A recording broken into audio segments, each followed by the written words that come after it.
Assalamualaikum warahmatullahi wabarakatuh.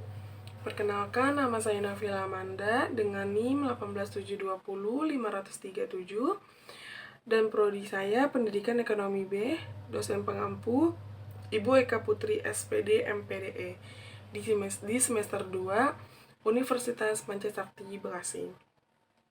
Saya di sini akan menjalankan proyek UTS dengan mata pelajaran Ekonomi Koperasi dan UMKM.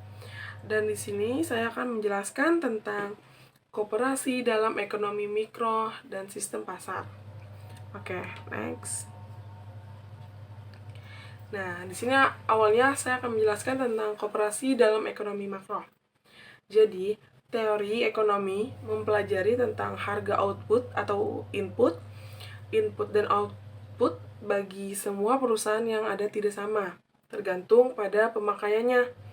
Sedangkan ilmu ekonomi makro memfokuskan kajian kepada perekonomian secara keseluruhan agregat atau seperti konsumsi masyarakat, pendapatan masyarakat, tabungan masyarakat, produksi total masyarakat, dan tingkat harga umum. Ekonomi makro juga memutuskan perhatian kepada masalah kebijakan ekonomi dan variabel-variabel kebijakan yang menyebut ekonomi makro dengan teori pendapatan nasional atau National Income Theory. Oke, next. Nah, di sini lanjutan yang sebelumnya mengingatkan bahwa di Indonesia koperasi diharapkan bisa hidup berdampingan dengan bentuk badan usaha lain dan bahkan dicita-citakan untuk menjadi sektor utama. Maka problem pokok yang paling perlu dikaji oleh teori mikro mengenai koperasi adalah masalah daya hidup bentuk usaha ini di tengah badan-badan usaha lain. Tempatnya, kita perlu menanyakan dalam situasi pasar yang bagaimana koperasi bisa hidup berkembang. Dan dalam situasi pasar, mana ia tidak bisa dikatakan di sini situasi pasar karena seperti tersebut tadi. Oke, di sini koperasi harus bisa hidup berdampingan dengan bentuk badan usaha lain, swasta, negara, dan sampai saat ini mekanisme pasar memang merupakan suatu aturan permainan utama dalam kehidupan ekonomi di negara kita. Jadi, pertanyaan mengenai dalam situasi pasar yang bagaimana koperasi bisa hidup merupakan pertanyaan dan relevan gitu. Lalu, kita masuk ke koperasi sebagai suatu bentuk kerjasama pasar. Nah, jadi koperasi sebagai suatu bentuk kerjasama pasar, kita bertitik tolak dari suatu perekonomian di mana mekanisme pasar dominan dan menanyakan bagaimana koperasi produsen bisa timbul dari keadaan seperti itu.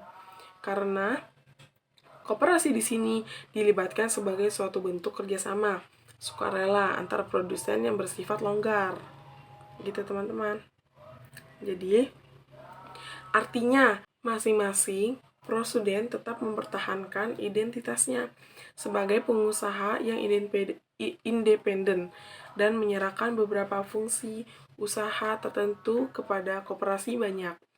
Apabila ia menggara bahwa tindakan tersebut menguntungkannya, nah, fungsi-fungsi usaha ini misalnya fungsi penasaran hasil, fungsi pembelian sarana-sarana, produksi tertentu, dan sebagainya.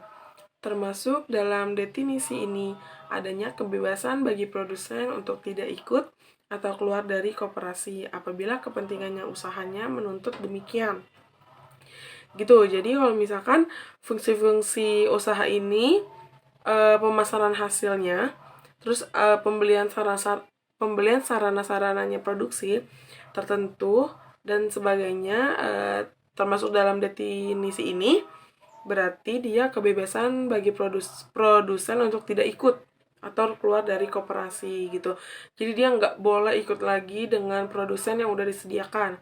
Dan apabila kepentingan usaha yang menuntut demikian, berarti kalau misalkan dia nekat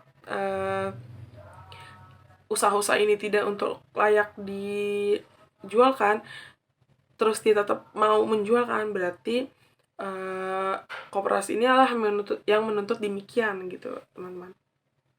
Oke, next. Nah, di sini ada dalam konteks permasalahan seperti ini.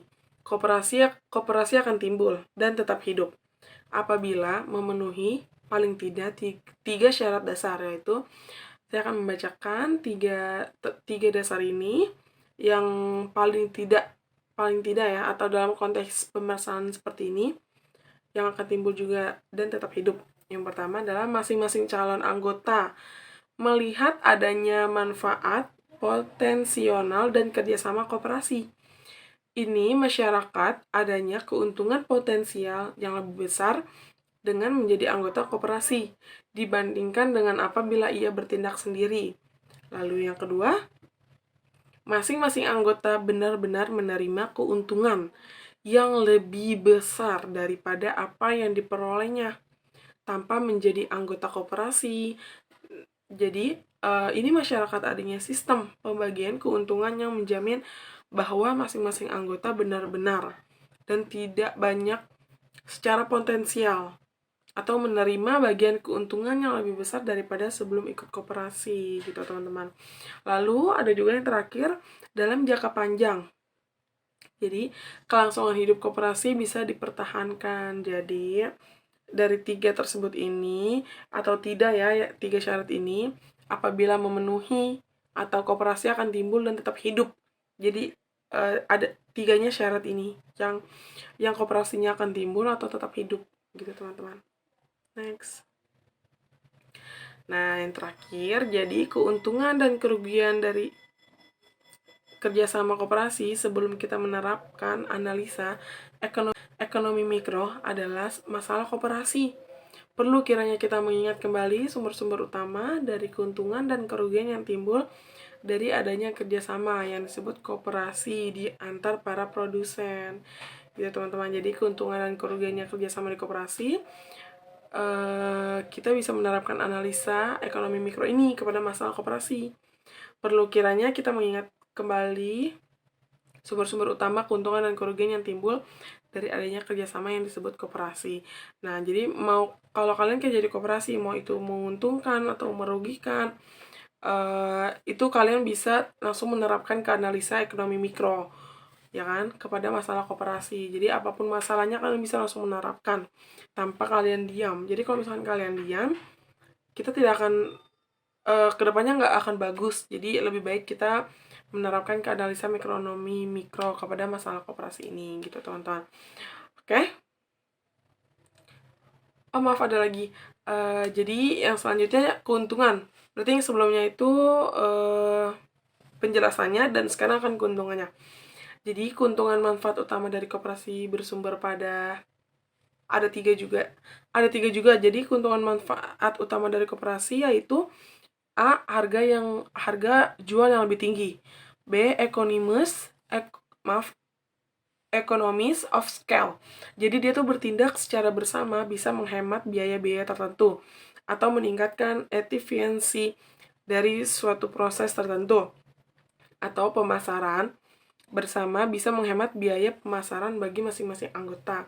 Pembelian sarana-sarana atau produksi secara bersama bisa menemukan harga beli dan biaya-biaya pembelian. Ataupun yang C, external economies. Jadi termasuk juga nih di dalam keuntungan ini, misalnya kenaikan produktivitas para anggota koperasi karena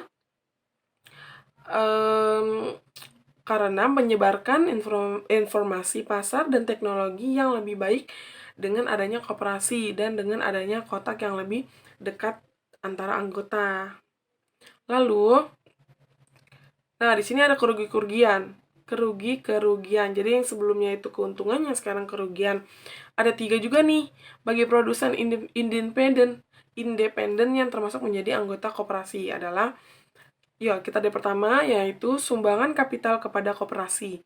Nah, ini mungkin bukan suatu yang bilang, tapi paling tidak memberikan memberikan beban bunga yang bilang atau bunga yang harus dibayar.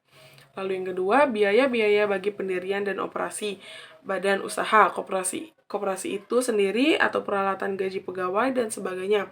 Pada analisa akbir ini semua ditanggung oleh para anggota koperasi.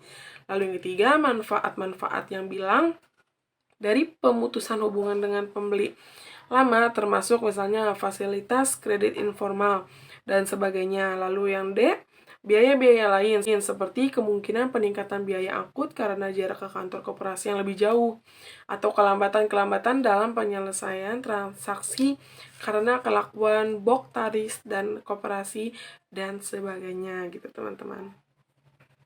Oke, mungkin itu saja penjelasan dari saya, atau kurang jelasnya mohon maaf. Wabillahi taufiq wal hidayah. Wassalamualaikum warahmatullahi wabarakatuh.